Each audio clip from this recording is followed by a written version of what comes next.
Hello guys, welcome back to my YouTube channel. അപ്പോൾ ഞാൻ ഇന്നലെ വീഡിയോ ഇടാൻ മറന്നതല്ല. ശരിക്കും പറഞ്ഞാൽ ഞാൻ കുറച്ച് തിരക്കിൽ പെട്ടുപോയി. എനിക്ക് 2-ാം തീയതി ക്ലാസ് തുടങ്ങും ഭാരതദാസൻ എന്ന് പറഞ്ഞുകൊണ്ട് കുറച്ച് സാധനങ്ങളൊക്കെ വാങ്ങാനൊക്കെ ഉണ്ടായിരുന്നു കേട്ടോ. അപ്പോൾ ഞാനതിന് മുന്നേ ജസ്റ്റ് ഒന്ന് ഹോസ്പിറ്റലിൽ പോകേണ്ട ഒരു ആവശ്യം ഉണ്ടായിരുന്നു. ഞാനും അമ്മയും കൂടിയാണ് പോയിട്ടുണ്ടായിരുന്നത്. അപ്പോൾ അതൊക്കെ കഴിഞ്ഞ് ഇറങ്ങിയിട്ട് പിന്നെ ഞാൻ ഇതിൻ്റെ അകത്ത് കറക്റ്റായിട്ടൊന്നും ആഡ് ചെയ്തിട്ടില്ല. നമ്മൾ പിന്നെ ഇങ്ങനെ ഇങ്ങനെ യാത്ര ചെയ്യുന്നത് മാത്രമേ ഞാൻ വീഡിയോ എടുത്തിട്ടുണ്ടായിരുന്നുള്ളൂ കേട്ടോ. എനിക്കിങ്ങനെ മഴയുള്ള സമയത്തൊക്കെ നമ്മളിങ്ങനെ യാത്ര ചെയ്യാനൊക്കെ എനിക്ക് ഭയങ്കര ഇഷ്ടമുള്ള ആളാട്ടോ. നിങ്ങൾ അങ്ങനെ ആണെന്നുണ്ടെങ്കിൽ കമൻറ്റ് ചെയ്യാം കേട്ടോ. ഞാനിങ്ങനെ കണ്ട സമയത്ത് പുഴയും ഇങ്ങനെ നമ്മുടെ ആ ഒരു ഭാഗത്ത് കുറച്ച് പ്രകൃതി ഭംഗിയായിട്ടുള്ള കാര്യങ്ങളൊക്കെ ഞാനിത് എടുത്തിട്ടുള്ളൂ. ശരിക്കും പറഞ്ഞാൽ ഞാൻ പുഴ കാണാൻ വേണ്ടി എടുത്തതാണ്. ഇവിടെ പുഴയൊന്നും ശരിക്കും പറഞ്ഞാൽ കാണുന്നില്ല, കുറേ കാറ് മാത്രമേ കാണുന്നുള്ളൂ. അപ്പോൾ നമ്മളിങ്ങനെ പോവാട്ടോ. മഴ ശരിക്കും പറഞ്ഞു കഴിഞ്ഞാൽ എനിക്ക് ആഗ്രഹമുള്ളതുകൊണ്ടാണെന്ന് അറിയില്ല, മഴ കറക്റ്റായിട്ടൊന്നും പെയ്തിട്ടുണ്ടായിരുന്നില്ല നമ്മൾ പോയ സമയത്ത് കേട്ടോ. നല്ലൊരു നമ്മളിങ്ങനെ പൊയ്ക്കൊണ്ടിരുന്ന സമയത്ത് വലിയ വെയിലും ഇല്ല മഴയില്ല, അങ്ങനെ ഒരു അവസ്ഥയായിരുന്നു. കാർ ഓടിക്കുന്നവർക്കൊക്കെ അതാണ് നല്ലത്. പക്ഷേ സൈഡിലിരുന്നിട്ട് ഇങ്ങനെ യാത്ര ചെയ്യുമ്പോൾ പൊതുവെ എനിക്ക് അതൊക്കെയാണ് ഇഷ്ടം.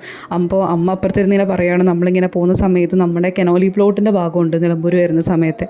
അപ്പോൾ ആ ഭാഗമൊക്കെ കാണാൻ എന്ത് രസം, അതൊക്കെ നിങ്ങൾക്ക് വീഡിയോ എടുത്തിട്ടൂടെ അവരിങ്ങനെ ഇടയ്ക്ക് പറയാറുണ്ട്, അമ്മയും ടീച്ചേഴ്സിനൊക്കെ ഇങ്ങനെ പറയാം കേട്ടോ. അപ്പം നമ്മളവിടെ ഹൈലൈറ്റ് മാൾ വരുന്ന കാര്യം എല്ലാവർക്കും അറിയായിരിക്കും കേട്ടോ. നിലമ്പൂർ ഹൈലൈറ്റ് മാളൊക്കെ വരുന്നുണ്ട്. അപ്പോൾ നമ്മളൊരു പ്രതീക്ഷ അതില്ല, കാരണം ഇവിടെ വലിയ മാളൊന്നും വേറെ ഇല്ലല്ലോ. ജാം ഉണ്ട് അവിടെ, പക്ഷേ ഇവിടെ എന്ന് വെച്ചാൽ നമുക്ക് മാളായിട്ടൊന്നും ഇല്ലാത്തതുകൊണ്ട് നമുക്കത് വലിയ എക്സൈറ്റ്മെൻ്റ് ആണ്. പിന്നെ ഇവിടെ ഒരു ഹോട്ടലുണ്ട്. നമ്മളിങ്ങനെ കയറണം എന്നൊക്കെ പറഞ്ഞെങ്കിലും കയറിയിട്ടുണ്ടായിരുന്നില്ല. അമ്മ പറയുന്നത് അമ്മ കയറി രസമുണ്ട് എന്നൊക്കെ പറഞ്ഞിങ്ങനെ പോവാണ് കേട്ടോ. പിന്നെ നമ്മൾ കുറച്ച് ഫ്രൂട്ട്സ് മേടിക്കാമെന്നൊക്കെ പറഞ്ഞ് അവിടെ നിർത്തി. അപ്പോഴാണ് മറ്റേ മാംഗോസ്റ്റീൻ, ആ ഫ്രൂട്ടിൻ്റെ പേരൊന്നും എനിക്കറിയത്തില്ല, പക്ഷേ ഇപ്പോൾ അതൊരുപാട് പേര് കഴിക്കുന്നത് ഞാൻ കാണുന്നുണ്ട്. അപ്പോൾ ആ ഒരു ഫ്രൂട്ട് നമ്മൾ കുറച്ച് മേടിച്ചു, കാരണം എല്ലാവർക്കും ഒരുപോലെ ഇഷ്ടപ്പെടുന്ന രുചിയാണെന്ന് എനിക്ക് തോന്നുന്നത് കേട്ടോ.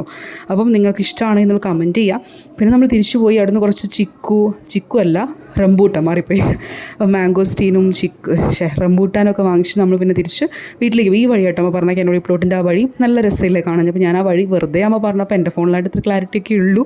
അപ്പം നിങ്ങൾ അതൊന്ന് ഇഗ്നോർ ചെയ്ത ബാക്കിയൊക്കെ സൂപ്പറാണ്, വഴി സൂപ്പറാണ്. നിങ്ങൾ വരുവാണെങ്കിൽ ഇത് കൂടെ ഒന്ന് വിസിറ്റ് ചെയ്തിട്ട് പോകട്ടെ. നിലമ്പൂർ ഈ വഴി തന്നെ വരണം, നല്ല രസമുണ്ട് ഈ വഴി കേട്ടോ. അപ്പം ഞാൻ വിചാരിക്കുന്നത് ഇന്നത്തെ വീഡിയോ ഇത്രയൊക്കെ ഉള്ളൂ. അപ്പോൾ അടുത്ത വീഡിയോ കാണാം. ടാറ്റാ.